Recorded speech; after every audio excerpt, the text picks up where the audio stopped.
my story. Take one look and judge. And so I sent letters to 32 women I knew who had separated from their husbands, and in those days, you didn't leave your husband. And landlords wouldn't rent to you. They wouldn't rent to women with single kids. So anyway, 3 women came to that meeting, and they said, what we need is a place to live. So then I passed that on to the hub. So when the women said we need a place to live, did you know women were being abused? How did you know? Didn't really know. They didn't talk about abuse. They didn't talk about abuse. The problem was if they wanted to leave a marriage that wasn't working out, they couldn't get a place to live. So how did you begin to know that there was a problem with domestic violence? When we opened, basically. So you opened as just a place for women to live, but not as a shelter? Telling us there's women being abused. In my little brain, it was basically to give women shelter, to give them an option. I had no idea. Closer all the time. I can't wait to. You brought women together and they just started to open up about what was happening. Yeah, we were going to have an official opening, and we couldn't because there were women already in the shelter. Like as we were getting the shelter ready, there were women coming in. So it was mind-boggling, really, for all of us to see what was happening.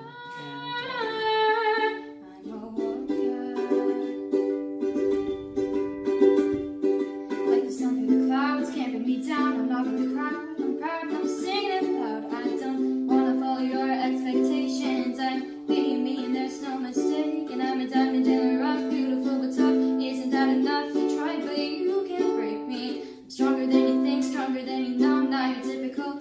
I'll keep fighting on.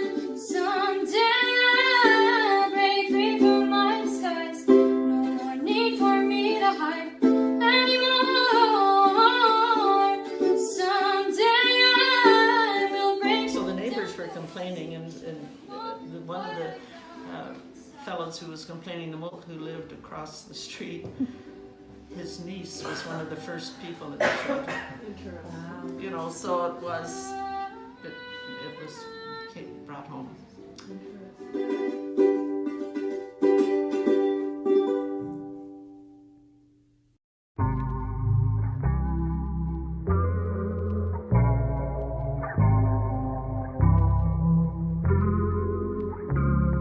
There's a light at the end of the tunnel. Keep your eyes on the road ahead. But if you're feeling lost in the night, it's okay to cry, just as long as you hold your head. 'Cause we're on our way to better. Better's ahead, better's ahead. It gets worse before it gets better. But better's ahead, better's ahead. Better days coming, better days coming. Better days, better days. Better days coming. I know you. The shelter moved from its first location in Mary Street to its present spot. It was such an exciting change. Later, a huge addition was added. Lanark County Interval House grew to 7 bedrooms. The single women families no longer had to share a bathroom. We had a proper kitchen, a large dining room, a playroom, and a backyard that offered kids a play space. It also had a small vegetable garden. On the road ahead, and if you're feeling lost in the night, it's okay to cry, just as long as you hold your head. 'Cause we're on our way to better. Better's ahead, better's ahead. It gets worse before it gets better. Victim advocate for Lanark County. My role is to support victims of domestic violence, sexual assault, and human trafficking while working alongside the OPP. Hi, I'm Marty McConnell, Staff Sergeant of the Lanark County OPP. The Victim Advocate Project was created to increase the capacity of our systems and for victims to feel like we're all in this together. Using a victim-centered approach with an accessible, immediate, and supportive service, we will help victims with all pieces of what might Keep going, shine bright, don't dim yours for no one. Keep going higher, higher, higher, higher.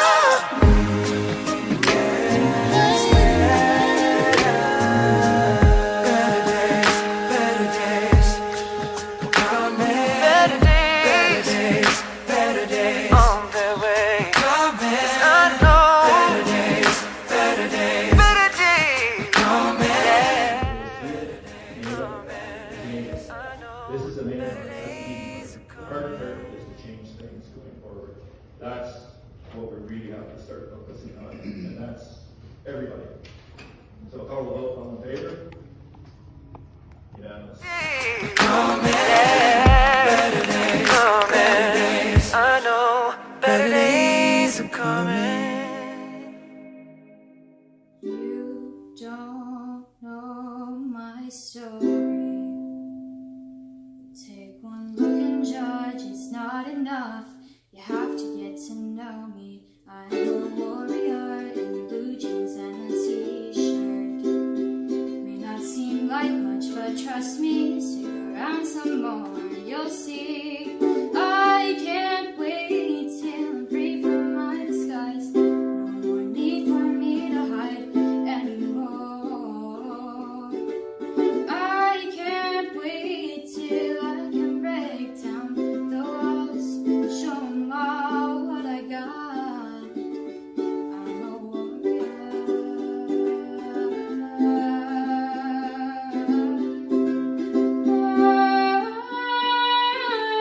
I'm a warrior. Push me down, I'll come back stronger. Hold me back, I'll fight back harder. You can try to stop me, but I'll keep moving slowly, getting closer and closer all the time. I can't wait. And our ask could not be any simpler of this government. The ask is that the Government of Ontario shall recognize that intimate partner violence is an epidemic in Ontario. That's it. Full stop. That's our ask. It's a simple, reasonable ask that has been put forward countless times by groups across this province. It was a key recommendation, the first recommendation of the Renfrew County inquest. For some unconscionable reason, Doug Ford and his Conservative government has refused to declare this epidemic and to take action. Well, I am proud to stand here knowing that my small rural county was the first to declare IPV an epidemic in the province of Ontario. With close to 100 municipalities having declared IPV an epidemic, I strongly urge all members to vote in support of Bill 173. It's critical for victims, family members, survivors, and those who are living isolated to hear a loud and clear message that they are heard, they are believed, and they're being responded to. Femicide continues to happen across our province. There's no community across this province that has not been impacted by femicide. How many more lives must be taken before the province of Ontario recognizes the epidemic proportion of this violence? This bill is a step to addressing the lived realities of intimate partner violence. Let us learn from the experiences of Carol Culleton, Anastasia Kuzak, and Natalie Warmerdam. Support Bill 173. Warrior in blue jeans and a t-shirt. May not seem like much, but trust me, stick around some more and you'll see. I can't. In 1978, we started working for the shelter. I didn't think there were any abused women in Lanark County. I was wrong. And I thought, we'll just tell people about this and in 10 years, it'll be done. That was 1979. So we've got a long way to go yet, not just in Lanark County, but around the world. And it's wonderful to see all of you here fighting for women's security. Keep it on. We'll keep it back harder. You can try to stop me, but I'll keep moving slowly. We continue to evolve. We continue to move the issues forward to end violence against women and their children. We started as a shelter. We have grown to include a comprehensive community support and outreach program, and we continue to work with our community partners toward other creative housing options, creative programs, and anything that will continue to move this movement forward in our county. We're now larger. We have an executive director, a shelter manager, and more stable funding. But our essence remains the same. We're still immersed in choice. We're committed to keeping women and children safe. We're strong advocates for change, and we are continually moving forward and pressing the issues that we feel are important for the women in society. Looking back, perhaps now we are more visible, we are more recognized. Abuse is acknowledged more openly and widely, so there has been change, but there's still a lot more change ahead.